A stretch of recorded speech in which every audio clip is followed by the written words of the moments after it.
하나님 말씀 보시겠습니다. 하나님 말씀은 요한복음 3장 16절에서 18절까지 말씀 보겠습니다. 요한복음 3장 16절에서 18절까지 말씀입니다. 성탄절에 주시는 은혜의 말씀 봉독해 드리겠습니다. 하나님이 세상을 이처럼 사랑하사 독생자를 주셨으니 이는 그를 믿는 자마다 멸망하지 않고 영생을 얻게 하려 하심이라. 하나님이 그 아들을 세상에 보내신 것은 세상을 심판하려 하심이 아니요 그로 말미암아 세상이 구원을 받게 하려 하심이라. 그를 믿는 자는 심판을 받지 아니하는 것이요 믿지 아니하는 자는 하나님의 독생자의 이름을 믿지 아니하므로 벌써 심판을 받은 것이니라. 아멘. 할렐루야. 이 시간은 사랑의 선물이라는 제목으로 성탄절 말씀을 드리도록 하겠습니다. 성탄절기가 되면 생각나는 단편 소설이 있습니다. 우리가 잘 아는 소설인데 오헨리의 크리스마스 선물이라는 소설이죠. 한 도시에 가난한 신혼부부가 살고 있었습니다. 둘은 얼마나 서로를 사랑하는지 진심으로 서로를 사랑했지요.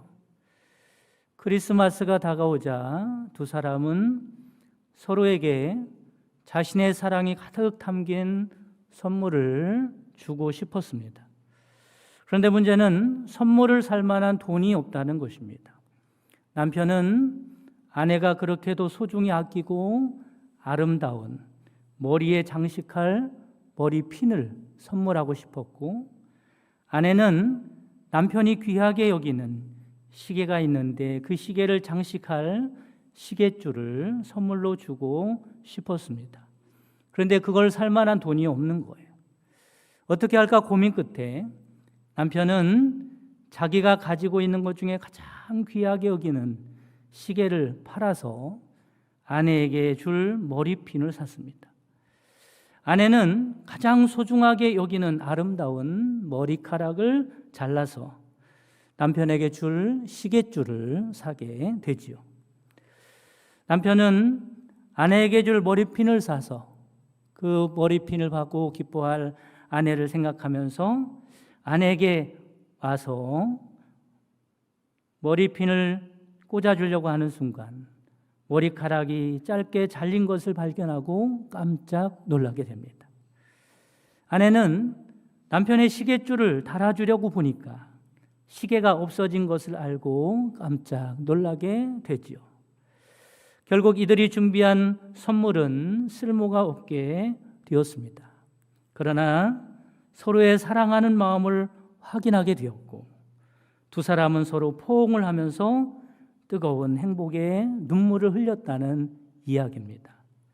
정말로 감동적인 이야기죠. 이야기는 선물에 담긴 의미를 깨닫게 만드는 이야기입니다. 여러분, 선물에 담긴 의미가 무엇이겠습니까? 우선은 그것이 참된 선물이 되려면 주는 사람의 사랑의 마음이 담겨져 있어야 한다는 것입니다. 앞에서 말씀을 드린 부부 이야기처럼 말이지요.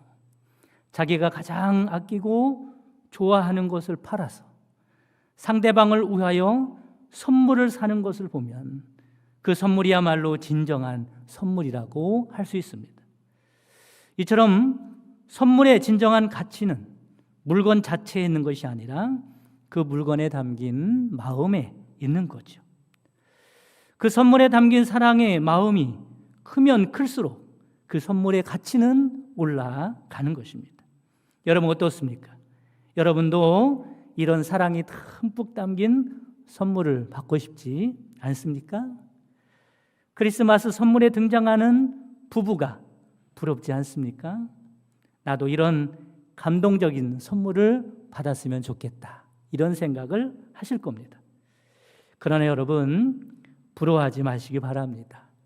저와 여러분은 벌써 그 어떤 선물과도 비교할 수 없는 사랑이 가득 담긴 선물을 받았고 지금도 받고 있음을 믿으시기를 바랍니다. 오늘 본문 말씀을 꼼꼼히 깊게 묵상해 보시기 바랍니다. 하나님이 세상을 이처럼 사랑하사 하나님이 나를 사랑하셨답니다. 얼마나 사랑하나 봤더니 독생자를 주셨답니다. 독생자를 주실 만큼 나를 사랑하시는 거죠. 왜 이렇게 나를 사랑하셨을까? 이는 그를 믿는 자마다 멸망하지 않고 영생을 얻게 하려 하심이라. 할렐루야. 이 시간은 크리스마스에 우리가 받은 선물이신 아기 예수를 묵상하면서 그 선물에 담긴 하나님의 사랑을 잠깐 묵상해 보는 시간을 갖기를 바랍니다. 하나님이 세상을 이처럼 사랑하사 독생자를 주셨으니, 여러분 독생자는 누구입니까? 예수님이죠. 독생자를 주셨다는 것은 죽음에 내어 주셨다는 말씀입니다. 왜 그렇게 하셨을까? 영원히 죽어서 마땅히 멸망받을 수밖에 없는 우리들을 살리려고 독생자를 죽음에 내어 주신 것입니다. 여러분들도 자녀가 있지 않습니까? 생각해 보시기 바랍니다. 세상에 자녀의 목숨과 바꿀 게 어디 있겠습니까? 아무것도 없을 겁니다. 사실 자녀의 생명은 내 생명보다도 더 귀한 생명이죠. 그런데 하나님은 당신보다 귀한 아들, 그것도 하나밖에 없는 독생자를 우리를 살리기 위하여 죽음에 내어 놓으신 것입니다. 말하자면 독생자의 생명과 내 생명을 바꾸신 것이죠. 도대체 나 같은 사람이 뭐라고? 믿어지지 않는 하나님의 사랑입니다. 게다가 우리가 누구입니까? 로마서 5장 8절에 보면 우리가 아직 죄인 되었을 때 그리스도께서 우리를 위하여 죽으심으로 하나님께서 우리에 대한 자기의 사랑을 확증하셨느니라 말씀합니다.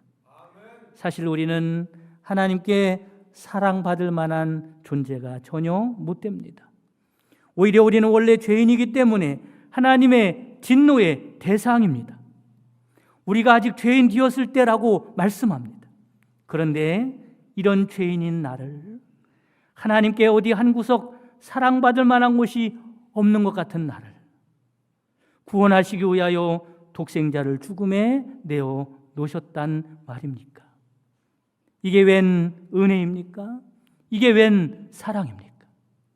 여러분, 하나님께서 우리에게 선물로 주신 독생자 예수님 안에 담긴 하나님의 사랑의 마음을 깨달으시기를 간절히 바랍니다.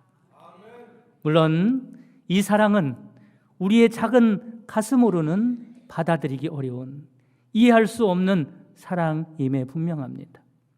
여러분, 사실 우리는 하나님의 사랑은 고사하고 부모의 사랑 하나 이해하지 못하지 않습니까?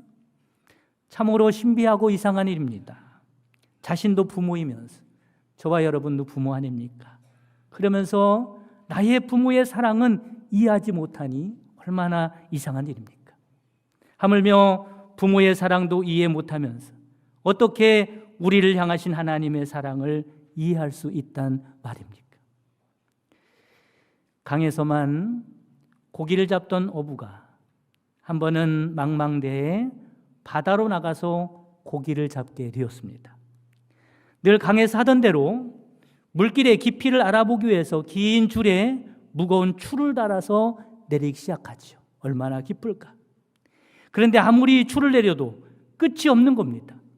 강 같으면 벌써 바닥이 닿을 법도 한데 끝없이 줄을 풀어도 끝이 보이지 않습니다. 내려도 그래서 뭐라고 합니까?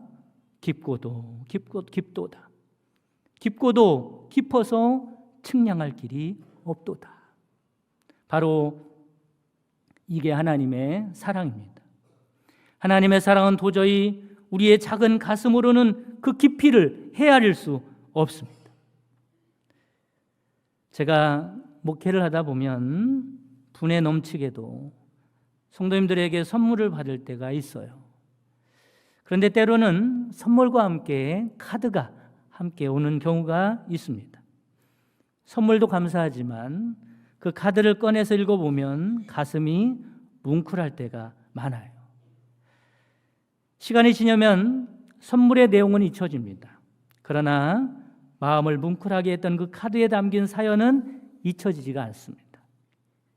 만약에 우리에게 하나님께서 아기 예수를 선물로 주시면서 함께 카드를 적어 보내주셨다면 거기에 무엇이라고 쓰여 있을까?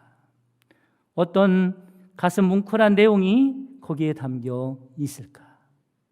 아마도 이렇게 쓰여 있을 것 같습니다. 이사야 43장 1절 4절에 보면 내가 너를 구속하였고 내가 너를 지명하여 불렀나니 너는 내 것이다. 내가 너를 보배롭고 존귀하게 여기고 너를 사랑하노라. 할렐루야. 여러분, 그렇습니다. 하나님께서 저와 여러분을 사랑하십니다. 얼만큼 사랑하십니까? 그 깊이를 측량할 수 없지만 독생자 예수 그리스도를 선물로 주실 만큼 우리를 사랑하십니다. 우리가 이런 사람입니다. 이 성탄절에 하나님의 크신 사랑을 깨닫고 감사와 경배를 드리고 그 하나님의 사랑 때문에 행복하게 살아가는 여러분 되시기를 주님의 이름으로 축복합니다. 지금은 우리를 구원하기 위하여 아기 예수로 이 땅에 오신 예수 그리스도의 구속의 은총과 독생자를 아낌없이 내어주신 하나님의 극진하신 사랑하심과 예수님을 끝까지 따르도록 도우시는 성령님의 대주교통 충만 역사하심이 성탄의 기쁨을 안고 돌아가는 모든 성도들 머리머리 위에와 그 가정과 사랑하는 자손들과 그 손으로 하는 모든 생업 위에 지금부터 영원까지 함께 계시기를 주님의 이름으로 축원하옵나이다. 아멘.